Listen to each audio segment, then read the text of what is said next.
Identifikasi bahaya dalam melakukan proses titrasi sampel. Penerapan K3 Kesehatan dan Keselamatan Kerja terkhusus di Laboratorium Kimia Sel Perikanan sangatlah penting untuk diperhatikan. Segala aspek kegiatan yang dapat menyebabkan risiko membahayakan, terkhususnya bagi analis atau disebut juga sebagai pekerja.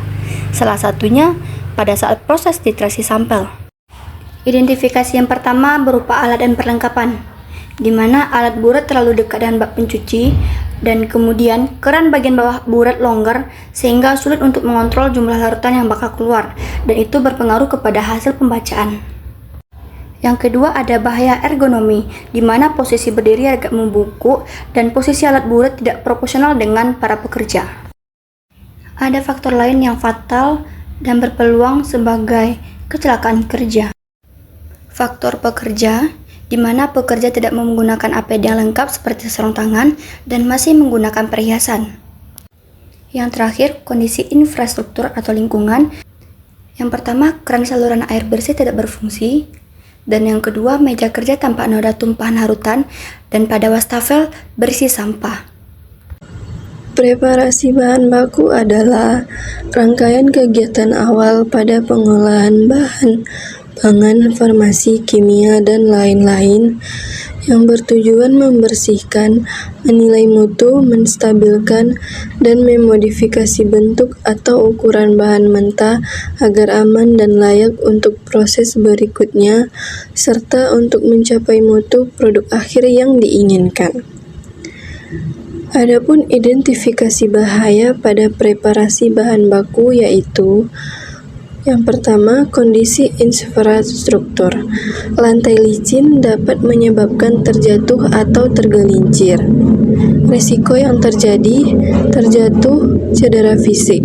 Pengendalian, gunakan alas kaki anti-slip. Yang kedua, tools dan equipment. Meja sumber luka dengan permukaan yang tajam. Risiko yang dapat terjadi, luka gores atau luka lecet. Pengendalian, menggunakan alat pelindung diri. Yang ketiga, kondisi pekerjaan. Tidak menggunakan sarung tangan, tidak menggunakan masker. Risiko yang dapat terjadi, iritasi pada kulit dan saluran pernafasan. Pengendalian, menggunakan alat pelindung diri dan masker. Keempat, penanganan bahan baku.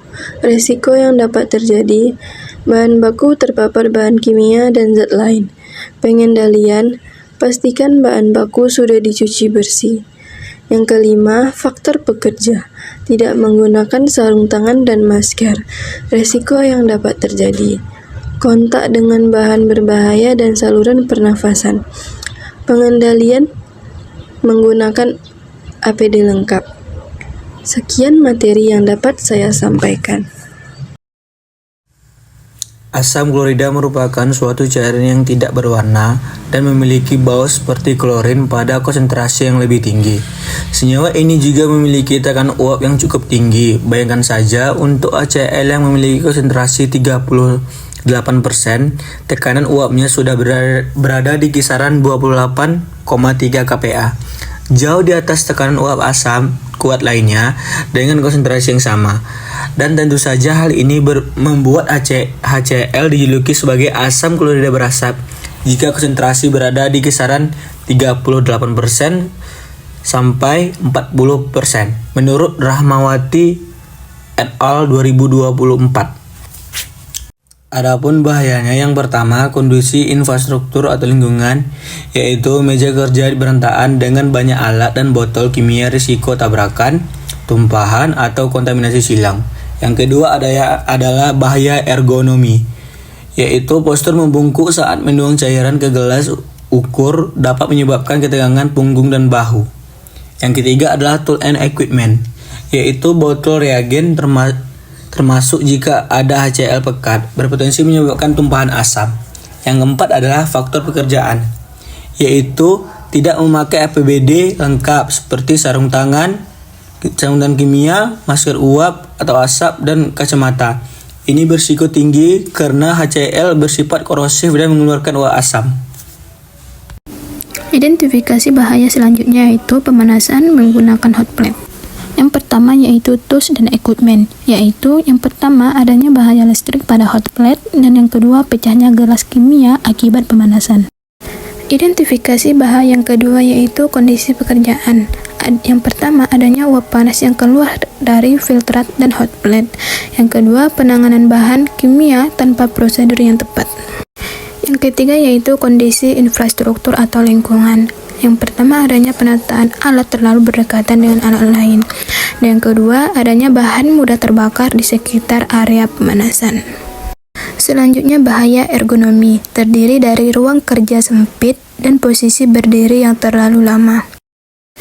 Dan yang kelima yaitu faktor pekerja, terdiri dari tidak memakai APD yang lengkap, posisi kerja yang berdiri, dan kesehatan pekerja.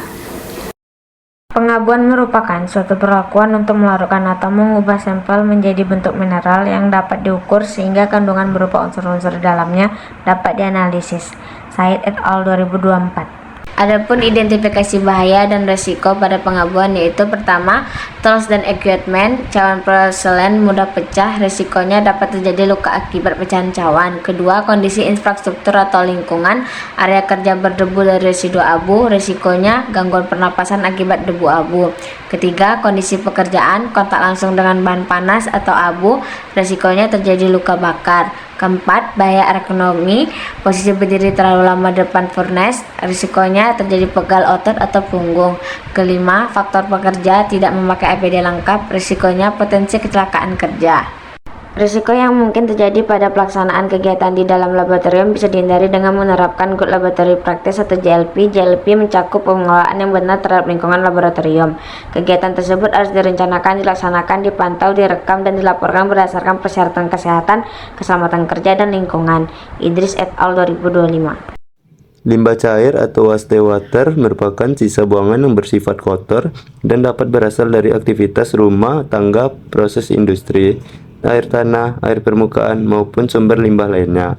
Karena berasal dari berbagai aktivitas tersebut, air limbah dikategorikan sebagai kotoran umum yang harus ditangani dengan baik. Sugiharto 2014. Identifikasi bahaya itu ada tools dan equipment, tempat pembuangan limbah yang kurang memadai. Risikonya itu paparan limbah yang mengandung bahan kimia berbahaya, pelarut atau agen biologis dapat menyebabkan gangguan kesehatan mulai dari iritasi kulit hingga penyakit serius akibat kontaminasi mikroba atau zat beracun. Pengendalian risikonya itu pastikan area penanganan limbah memiliki ventilasi baik atau menggunakan foam hood untuk bahan kimia volatil agar mengurangi paparan uap berbahaya. Yang kedua itu kondisi infrastruktur atau lingkungan, letak pembuangan yang berserakan. Risikonya itu area kerja yang kotor dan penuh limbah meningkatkan peluang tersemarnya sampel lain atau peralatan riset, sehingga memengaruhi akurasi hasil penelitian berikutnya.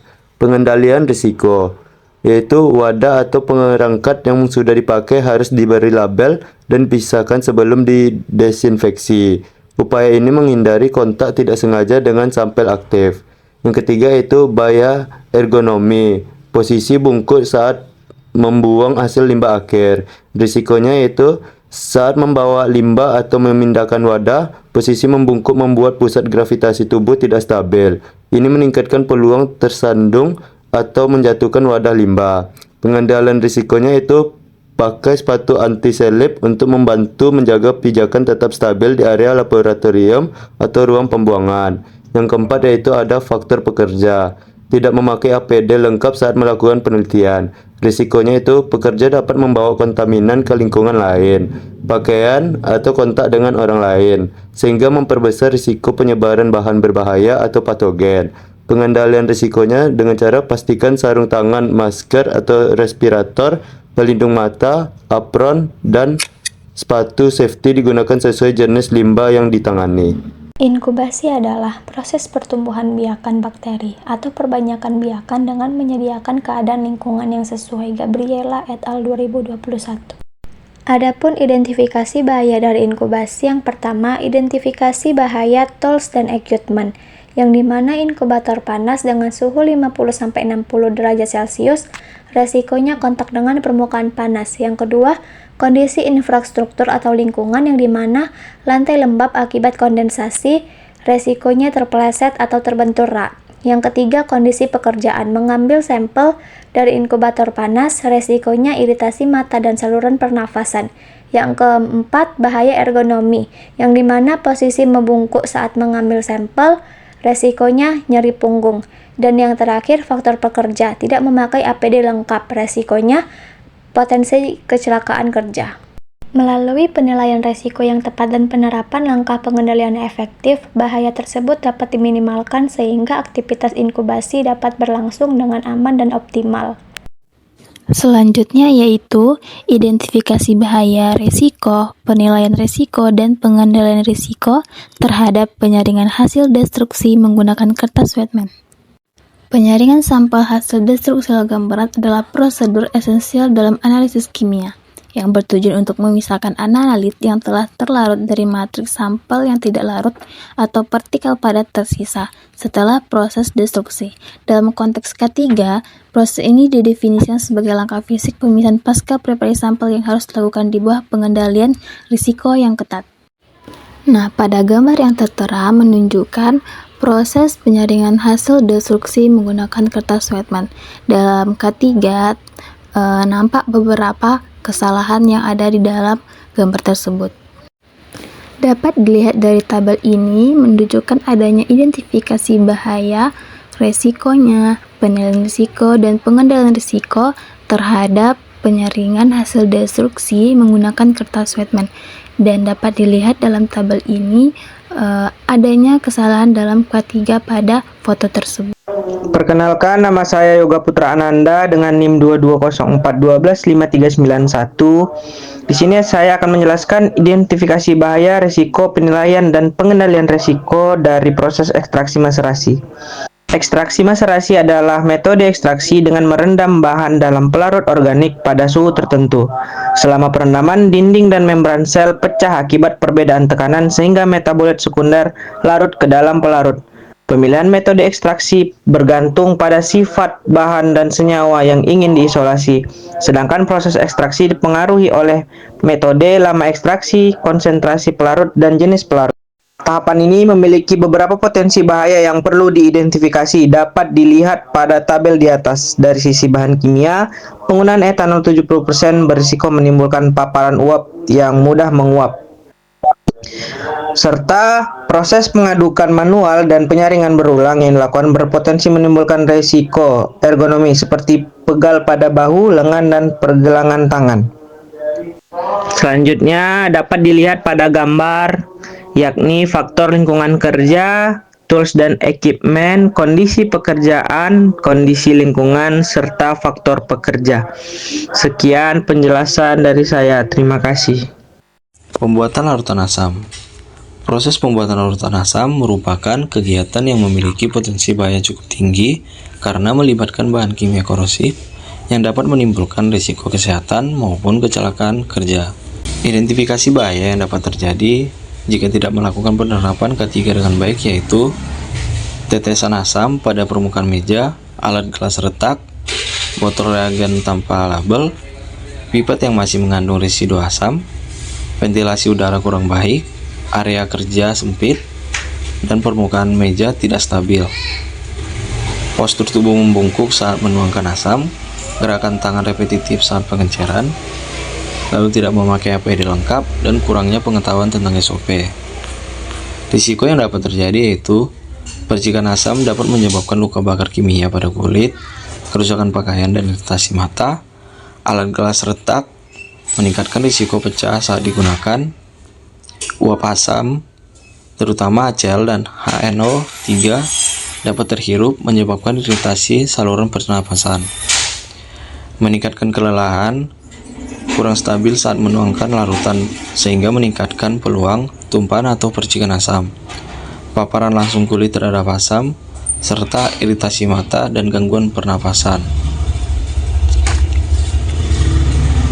Penimbangan merupakan kegiatan kunci di laboratorium pengendalian mutu dan merupakan langkah awal yang krusial dalam persiapan sampel dan reagen. Kesalahan penimbangan akan menumpuk dan menyebar sepanjang seluruh analisis, yang pada akhirnya akan memengaruhi akurasi dan presisi hasil yang dilaporkan. Penimbangan sampel dengan neraca analitik melibatkan berbagai risiko kesehatan dan keselamatan kerja K3. Pengendalian risiko yang ketat diperlukan untuk melindungi pekerja dan memastikan hasil yang andal. Beberapa faktor risiko yang teridentifikasi adalah kondisi lingkungan, faktor pekerja, peralatan, dan ergonomi. Terkait kondisi lingkungan, adanya aliran angin atau AC dapat mengganggu stabilitas pembacaan dan menyebabkan hasil penimbangan tidak akurat. Untuk mengendalikan hal ini, atur atau matikan AC agar aliran udara tidak langsung mengenai neraca, dan jaga jarak wajah saat menimbang untuk menghindari hembusan napas. Dalam hal faktor pekerja, APD yang tidak lengkap dan kesalahan prosedur merupakan risiko utama yang dapat menyebabkan kontaminasi, sampel oleh keringat atau sidik jari, serta bahaya paparan bahan kimia berbahaya atau debu sampel. Pengendaliannya adalah dengan menggunakan APD yang lengkap dan tepat, seperti sarung tangan, masker, dan jas lab. Risiko peralatan mencakup penutup ruang timbang yang tajam atau penggunaan alat bantu yang terkontaminasi yang dapat menyebabkan luka atau kontaminasi silang sampel. Pengendaliannya berfokus pada pembersihan alat bantu dan penanganan yang hati-hati. Terakhir, risiko ergonomi berupa posisi badan membungkuk dapat menyebabkan pegal pada punggung atau leher. Hal ini diatasi dengan mengatur posisi kursi atau meja dan menerapkan istirahat singkat. Selain itu, neraca analitik harus dirawat dan dikalibrasi secara periodik untuk menjamin unjuk kerja alat, serta pengguna wajib melakukan pengujian rutin standar. Assalamualaikum warahmatullahi wabarakatuh. Perkenalkan, nama saya Pangandian dengan NIM 234126205. Di sini saya akan menjelaskan sebuah penerapan keselamatan dan kesehatan kerja atau bisa disebut dengan K3. Pada kegiatan ini dilakukan di laboratorium kimia hasil perikanan. Dalam kegiatan ini terlihat 3 orang praktikan sedang melakukan proses penyaringan bahan cair menggunakan wadah. Selain itu, ada salah satu praktikan memegang saringan dan salah satu praktikan lagi menuangkan cairan panas ke saringan tersebut. Proses ini termasuk ke dalam kategori pekerjaan berisiko sedang karena melibatkan cairan panas, peralatan logam, area lantai licin, dan kompor yang panas. Beberapa potensi bahaya yang perlu diperhatikan pada aktivitas ini antara lain itu adalah: satu, itu ada bahaya panas. Cairan yang dituangkan dari panci itu memiliki suhu tinggi yang berisiko menyebabkan luka bakar pada kulit. Yang kedua itu ada ergonomi dan postur tubuh. Praktikan yang berjongkok berisiko mengalami pegal pada punggung dan kesalahan posisi tubuh yang dapat menyebabkan cedera otot. Yang ketiga itu ada tumpahan lantai yang licin. Jika cairan tumpah, lantai yang dapat menjadi licin sehingga meningkatkan risiko tergelincir. Yang keempat itu ada bahaya peralatan. Panci logam yang panas itu serta alat yang pengadu itu dapat menjadi sumber yang luka bakar. Dalam melakukan praktikum, kita harus mewajibkan yang pertama itu ada alat pelindung diri seperti jas lab, sarung tangan, masker, dan sepatu anti-slip. Pengaturan area kerja, pastikan lantai kering dan bebas dari barang-barang yang menghalangi. Tempatkan wadah di posisi stabil dan tidak goyah. Gunakan meja kerja jika memungkinkan untuk mengurangi kerja dalam posisi jongkok yang terlalu lama. Yang keempat itu penanganan peralatan yang panas.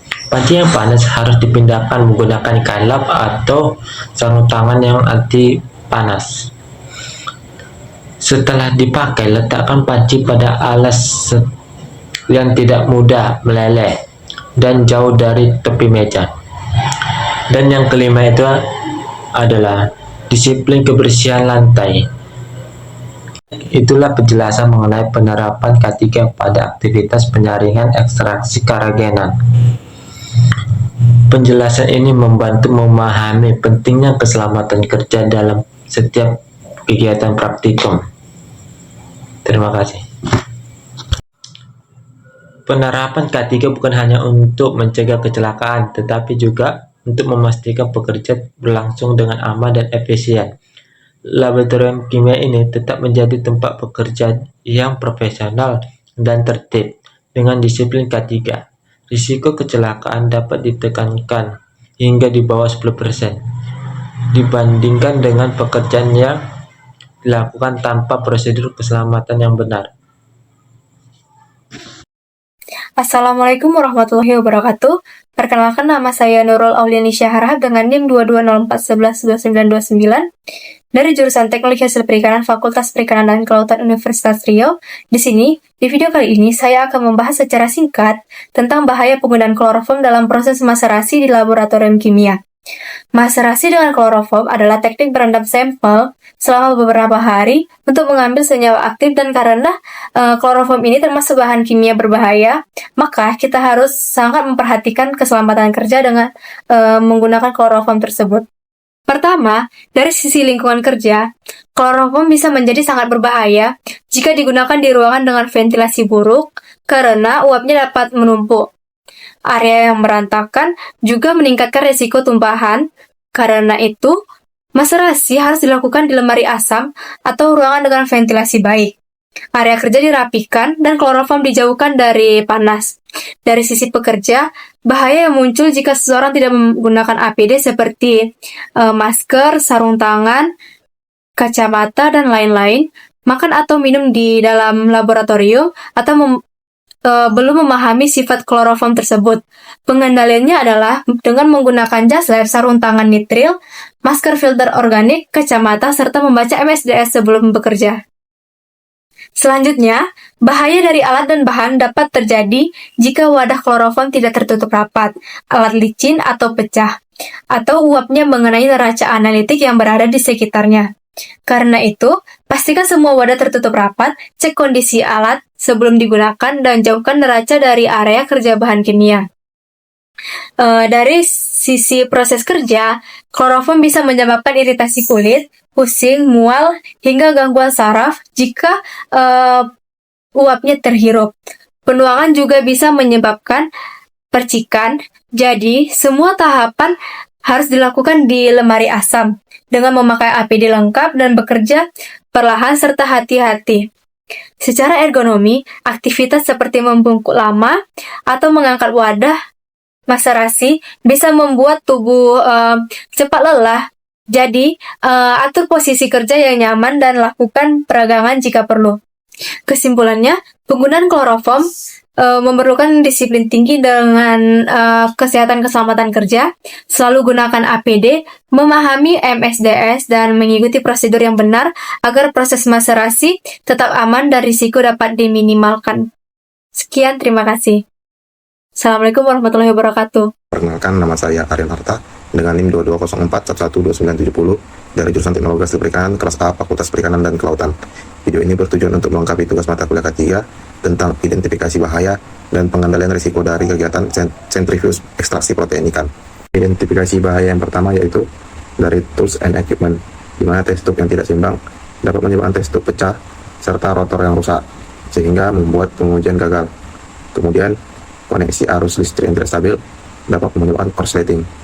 Pengendalian risiko yang dapat diambil yaitu memastikan isi yang terdapat pada tabung reaksi atau test tube sama beratnya, serta memeriksa secara berkala kondisi arus listrik. Identifikasi risiko yang kedua yaitu dari kondisi infrastruktur atau lingkungan, di mana terlihat area meja kerja yang cukup padat, serta penempatan bahan kimia yang tidak rapi dan tidak sesuai. Risiko yang dapat ditimbulkan yaitu mempersempit area meja kerja yang memungkinkan pekerja nantinya akan tersenggol dengan bahan kimia sehingga menjadi tumpah dan menyebabkan kontaminasi bahan berbahaya kepada tubuh. Dan risiko yang dapat diambil yaitu bahan dan alat pengujian yang tidak digunakan disimpan secara rapi pada tempat yang sesuai untuk menghindari kontaminasi lainnya. Identifikasi risiko yang ketiga yaitu dari faktor pekerja, di mana pekerja tidak memakai APD yang lengkap serta memakai aksesoris seperti jam tangan dan gelang. Risiko bahaya yang dapat ditimbulkan yaitu kontak langsung dengan kulit serta mengganggu kegiatan pekerjaan dan melanggar SOP yang berlaku. Pengendalian risiko yang dapat diambil yaitu pekerja harus memakai APD yang lengkap sesuai dengan SOP yang berlaku, seperti menggunakan jas laboratorium, masker, sarung tangan, kacamata lab, hairnet, serta tidak menggunakan aksesoris yang dapat mengganggu pekerjaan. Identifikasi risiko yang keempat yaitu dari faktor ergonomi, di mana terlihat jari yang terlalu dalam untuk memasukkan tekstur. Risiko yang dapat ditimbulkan yaitu jari dapat putus, serta pengendalian risiko yang dapat dilakukan yaitu jari hanya dimasukkan sampai batas atas sentrifuge saat memasukkan tekstur ke dalam. Identifikasi risiko yang kelima yaitu dari kondisi pekerjaan. Apabila alat digunakan, terkadang ada bunyi dari alat tersebut saat proses sentrifuge. Risikonya yaitu dapat membuat tidak fokus, serta pengendalian risiko yang dapat diambil yaitu saat menggunakan alat sentrifuge lebih diperhatikan saat penggunaannya. Berikut uraian lengkap mengenai risiko saat melakukan pengujian total volatilitas atau TVB. Ditinjau dari 4 aspek: tools dan equipment, yang kedua ergonomi, ketiga pekerja, dan kondisi lingkungan. Tools dan equipment risikonya paparan gas kimia korosif atau iritan seperti NaOH, HCl, indikator atau reagen destilasi yang dapat menyebabkan iritasi kulit dan mata. Kemudian kerusakan alat destilasi dapat menimbulkan ledakan kecil atau kebocoran uap. Penanganannya yaitu cek kondisi alat sebelum penggunaan, sambungan pipa destilasi, tubing pendingin, kacanya tidak retak. Kemudian gunakan hot plate dengan pengatur suhu stabil dan jangan memanaskan gelas yang basah secara tiba-tiba. Kemudian dari faktor ergonomi, risikonya yaitu postur tidak ideal saat menuang regen, membaca biuret atau destilasi dapat menyebabkan nyeri punggung atau leher. Kemudian untuk penanganannya yaitu pekerja wajib mendapatkan pelatihan SOP TVB termasuk teknik titrasi yang benar, pengawasan oleh personal senior untuk mencegah kesalahan kritis. Kemudian dari kondisi lingkungan, risikonya ventilasi buruk yang menyebabkan akumulasi uap amonia, uap NaOH atau uap pemanasan sampel. Untuk penanganannya, lakukan pengujian TVB di fume hood atau ruang berventilasi baik. Pastikan ruang cukup luas untuk alat destilasi dan titrasi. Pengenceran konsentrasi larutan asam. Analisis pengenceran konsentrasi asam adalah prosedur laboratorium mendasar yang bertujuan untuk menurunkan molaritas atau kepekatan larutan asam pekat ke konsentrasi yang diinginkan. Prosedur ini sangat penting untuk menyiapkan reagen, standar kalibrasi, dan larutan kerja untuk berbagai eksperimen, seperti titrasi dan analisis spektrofotometri. Proses pelarutan asam kuat seperti asam sulfat, H2SO4 atau asam klorida, dan HCl di dalam air bersifat sangat eksotermik, artinya melepaskan panas dalam jumlah besar. Menambahkan air ke asam pekat dapat menyebabkan panas mendadak yang mendidihkan air, mengakibatkan percikan asam pekat yang eksplosif. Adapun identifikasi bahaya yang terjadi. Pertama, tools dan equipment. Peralatan gelas yang retak atau tergores yang rentan pecah akibat perubahan suhu drastis. Risikonya alat pecah saat terkena panas dari reaksi eksotermik. Tidak ada fasilitas bilas darurat jika terjadi percikan asam ke mata atau tubuh. Yang kedua, ada kondisi infrastruktur atau lingkungan. Area kerja yang berantakan atau basah meningkatkan risiko tergelincir atau tumpahan. Risikonya yaitu terpleset atau tersandung saat membawa botol asam pekat yang dapat menyebabkan tumpahan bahan kimia skala besar. Yang ketiga, bahaya ergonomi. Posisi yang membungkuk dan kaku saat menuang dari botol reagen. Risikonya yaitu cedera punggung atau botol yang terlepas dari genggaman dan pecah. Yang keempat, ada faktor pekerja, tidak memakai APD yang lengkap seperti kacamata pelindung dan sarung tangan. Risikonya yaitu terjadi percikan eksplosif akibat panas mendadak, menyebabkan luka bakar kimia parah pada kulit, wajah, dan mata yang dapat berakibat kebutaan. Mengidentifikasi bahaya pada proses destruksi dengan metode kejedal, yang dimana lemari asam kotor dan berkarat serta kabel listrik yang berserakan dapat mengakibatkan kegagalan fungsi ventilasi serta korsleting. Lantai area kerja yang kotor serta pencahayaan yang kurang dapat mengakibatkan terpleset serta peningkatan ketegangan mata. Penggunaan asam kuat seperti HCl H2SO4 dapat mengakibatkan paparan uap gas beracun. Tidak menggunakan APD yang sesuai seperti sarung tangan dan kacamata pelindung dapat terpapar uap dan cairan asam. Halo semuanya, perkenalkan saya Jalal Putri. Kali ini saya akan menjelaskan tentang K3 pada kegiatan pengujian denaturasi protein di laboratorium. Nah, dalam kegiatan ini terdapat 5 sumber bahaya utama yang harus diperhatikan. Pertama, bahaya dari alat dan peralatan. Waterbath menghasilkan suhu yang sangat tinggi. Kabel yang berada dekat dengan air dan tabung reaksi bisa saja pecah jika terkena perubahan suhu mendadak. Resiko yang muncul antara lain bisa terjadi luka bakar, sengatan listrik, dan cedera akibat pecahan kaca, sehingga untuk mencegahnya kita harus memakai sarung tangan tahan panas, menjaga area tetap kering, dan menjauhkan kabel dari air, serta menggunakan tabung yang tahan panas dan penjepit tabung. Kedua, bahaya dari kondisi lingkungan. Penempatan waterbat yang berdekatan dengan bahaya kimia dapat menyebabkan reaksi berbahaya, dan kombinasi listrik dengan air bisa memicu terjadinya konsleting. Dan pengendaliannya adalah dengan memisahkan alat pemanas dari bahan kimia, menggunakan pembatas, atau menjaga area tetap kering serta memeriksa kelayakan kabel dan stop kontaknya. Yang ketiga, terdapat bahaya dari kondisi pekerja itu sendiri. Suhu tinggi, uap panas, dan paparan bahan kimia dapat menyebabkan heat stress, iritasi kulit, mata, dan pernapasan. Karena itu, penggunaan APD lengkap, ventilasi yang baik, dan pembatasan waktu paparan sangat diperlukan. Yang keempat, terdapat bahaya ergonomi. Banyak aktivitas dilakukan sambil membungkuk atau berdiri lama. Ini dapat menyebabkan nyeri otot dan kelelahan. Dan untuk mengatasinya itu, posisi kerja harus diatur menjadi lebih ergonomis, meja disesuaikan dengan tinggi tubuh, dan lakukan peregangan secara berkala. Kelima, bahaya dari faktor pekerja. Contohnya, tidak memakai sarung tangan panas atau membuka waterbat dari arah uap panas. Hal ini menyebabkan luka bakar. Pengendaliannya adalah menggunakan APD dengan benar dan mengikuti SOP laboratorium, termasuk membuka tutup waterbat dari samping dan bukan dari depan. Nah, dengan memahami 5 sumber bahaya ini serta cara pengendaliannya, kegiatan pengujian denaturasi protein dapat dilakukan dengan lebih aman dan efektif. Saya, Ripka Susanti Situmorang, akan menjelaskan identifikasi kecelakaan kerja di Laboratorium Kimia Hasil Perikanan pada penyimpanan bahan kimia. Ada 5 faktor yang menyebabkan kecelakaan kerja di Laboratorium Kimia Hasil Perikanan. Yang pertama, ada faktor pekerja. Risiko yang bisa terjadi seperti terpapar bahan kimia. Pengendaliannya dengan menggunakan APD yang lengkap. Yang kedua, ada faktor penanganan bahan baku. Resikonya penanganan bahan kimia yang berbahaya, pengendaliannya menyimpan bahan kimia sesuai sifatnya seperti asam, basa, oksidator, dan mudah terbakar, dan membaca SDS atau Safety Data Sheet sebelum menggunakan bahan. Yang ketiga, ada faktor lingkungan atau infrastruktur.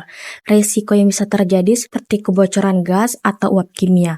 Pengendalian yang bisa dilakukan seperti pemeriksaan keamanan laboratorium dan memiliki ventilasi yang memadai. Yang keempat, ada faktor lingkungan. Risikonya lantai ruang kerja atau laboratorium basah yang mengakibatkan tergelincir. Pengendalian yang bisa dilakukan memastikan ruang kerja atau laboratorium dalam keadaan bersih dan rapi. Yang kelima, ada faktor tools and equipment. Risiko yang bisa terjadi seperti alat-alat rusak dan mudah pecah. Pengendalian yang bisa dilakukan memiliki peralatan yang memenuhi standar keselamatan dan melakukan pengecekan laboratorium atau tempat kerja sebelum digunakan. Tools dan equipment. Risiko luka bakar dari hot plate atau waterbat, potensi ledakan akibat tekanan alat tertutup. Penanganan gunakan APBD panas, cek valve tekanan alat sebelum digunakan. 2. Faktor ergonomi. Risiko cedera menggunakan saat membungkuk, kelelahan otot saat memindahkan sampel panas. Penanganan atur tinggi alat ergonomis, gunakan terole, wadah insulasi. Faktor pekerja. Resiko kurang paham SOP, kelalaian tidak memakai APBD. Penanganan pelatihan rutin wajib APBD lengkap. Kondisi lingkungan. Resikonya ventilasi buruk, ruang sempit memicu tersenggol alat panas. Penanganan gunakan ventilasi atau foam hood, tata ruang kerja aman. Halo semuanya, perkenalkan nama saya Muhammad Alfi Rehansyah. Menurut saya, secara konsisten menunjukkan bahwa metode Soxhlet manual memiliki karakteristik yang meningkatkan potensi kesalahan dan ketidakpastian. Karena saya pernah mencop dalam pengujian ini, saya akan memberikan beberapa poin-poin risiko dan ketidakpastian khas metode Soxhlet manual. 1. Waktu analisis membutuhkan waktu ekstraksi yang sangat lama, seringkali 6-8 jam per sampel, dan pengawasan konstan meningkatkan risiko kesalahan pratik karena kelelahan atau kurangnya fokus selama periode yang panjang. 2. Pemanasan. Pemanasan pelarut terjadi berulang-ulang melalui proses daur ulang. Sirkulasi. Pemanasan berulang dapat menyebabkan dekomposisi termal atau oksidasi pada komponen lemak tertentu, menyebabkan hasil negatif atau masuknya senyawa non-lemak. 3. penguapan pelarut, jumlah pelarut yang digunakan relatif besar dan prosesnya manual, peningkatan risiko kehilangan pelarut ke lingkungan, meningkatkan bahaya K3, keselamatan kerja. Jika pelarut habis sebelum ekstraksi selesai, hasil akan rendah. 4. Keterulangan, presisi. Sangat bergantung pada ketelitian praktik dalam setiap siklus. Presisi, keterulangan yang lebih rendah dibandingkan metode otomatis, variasi antar analis, reproducibility, sering menjadi kontributor terbesar pada ketidakpastian total pengujian. 5. Pembersihan dan penimbangan. Labu ekstraksi harus dibersihkan, dikeringkan, dan ditimbang secara manual berkali-kali. Potensi kontaminasi dari alat atau kesalahan dalam penanganan alat panas dari oven redesikator bisa meningkatkan ketidakpastian gravimetri, kesalahan penimbangan. Seperti Hafsah and Lismawati, 2021. Ketidakpastian pengukuran pada pengujian lemak Soxhlet wajib diestimasi untuk memenuhi standar nasional Indonesia. Mereka juga bilang bahwasanya kesalahan gravimetri berasal dari akurasi dan kalibrasi timbangan analitik karena kadar lemak dihitung dari selisih 2 penimbangan.